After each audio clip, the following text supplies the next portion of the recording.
Today I'd like to talk to you about shading a sphere. And of course a sphere is more than a circle, and one way you could do it would simply be to draw a circle, shade it light gray, and add a darker, like a smiley face there. You can see how that smiley face is on there. But if we actually take a little light source and we look at our sphere here, we can see that we have a brilliant place of white light, some light gray, and then it gets darker and we have our reflected light down below. So to get started with that, I would like to show you here what I've started on. I started with 10% gray, and this is the shape that I've filled in. I've left the white highlight, but I've pressed really hard using Bristol or illustration board to fill in this whole spot and kind of wet it with the marker ink. Then I went to 30% gray, and I filled in this lower portion. It almost looks like an olive here, or the shape of a bowl. And then the final part is like a smile here on the bottom.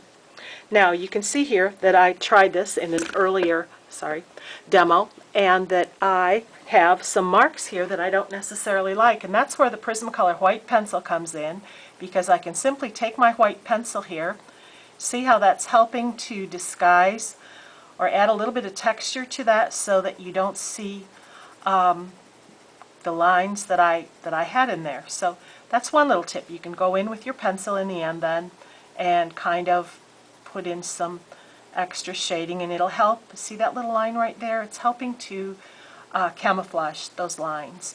But I'd like to demonstrate right now exactly how I did that. And I have a little piece of illustration board here, and I'm going to use our new our French gray markers. They're not new, but we do have new wraps, and I'd just like to show you our newest wrap here. And the wide line shows the broad end, and the narrow end is the narrow end, of course. It's a double-ended marker, and this is what I'm talking about. We're very lucky with these markers because we can get a broad line, a medium line, a fine line, or a really fine line. So they're very useful like that. But I'm going to start with a 10% French gray today, and this is our older wrap, and I just have these here, so I need to use them up. And I'm going to make that white spot where the light was shining, the flashlight. And then I'm going to go in here and I'm going to press really hard in a circular motion. And this heavy pressure does not work very well on marker paper because you saturate the paper so quickly. But it does work great on the heavier papers because you can work a really long time and you have plenty of time to blend your colors. So here I'm filling in that portion just like I showed you earlier.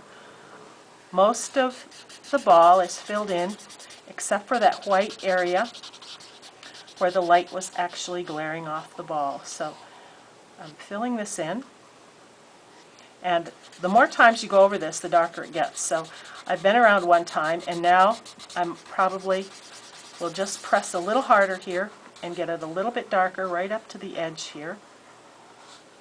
If I would like a soft edge here and not such a harsh line there, I would simply take my colorless blender and I could go over that with my colorless blender here. And what that would do is that would soften that edge. I have a funny other little line out here, so that I can get going here and make my sphere for you, because I have some other lessons that I want to do today so that you'll be up on markers here. So I'm adding a little bit darker around the edges here, and I'm going to go to my 30% gray, add my 30% gray, keeping the arc.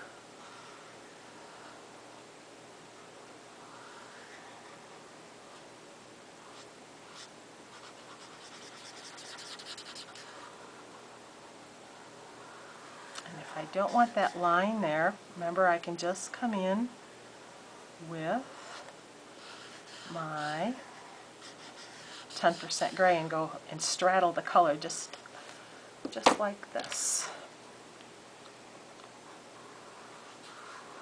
And this will help to get rid of that line and help it to ease out into that 10% gray. And of course, I'm just using the minimal amount here. If you had the whole set of grays with 10%, 20%, 30%, 40%, and so on, you could actually use a different percentage for every concentric ring that you're making here, and you would get a really, really great shape. But I'm trying to show you how you can do it for a little bit less money here, but I'm sure once you start working with markers, you realize that, you know, a set of 12 is not enough, a set of 24 is not enough, you know, and you just want more and more colors because it's just more fun that way. So here I'm putting in that nice smile of dark, and basically I've kind of done my sphere in a very simple fashion. So I have a little point down here. I would later take my circular template and go around it with a black pen after a while, but I'm going to go back here to the 30% gray because I do want to even out this line, and I'm straddling it just like I did before and kind of making that come out a little bit smoother. So you can see I've created a nice form here, and if I wanted to, I could go back up here and I could add more percentages of grays, as I said. So I'm going to put in a little bit of 60 right here. You can see how that's making it a little bit darker. Put a little shadow underneath. And there we go. Now the trouble with pressing so hard, sometimes it does flare out a little bit, so you just have to work with your media until you understand it and see the right pressure for you. But now I will go around this with black and I would be all finished. So thank you for watching, and tune in again to see how I'm going to do this pumpkin, which will be my next video that I'm doing. And the reason I chose a pumpkin is because when you have a larger surface to use with your markers, you want to break it up into sections, and this is an excellent way to show you how I've broken it up into sections. And you can do it section by section, and you can leave a dark line or you could leave a white line in between and carefully complete your larger project using the markers without having your marker dry out or have some marks that you didn't like on there. So tune in to see how I do the pumpkin. Thanks. Bye.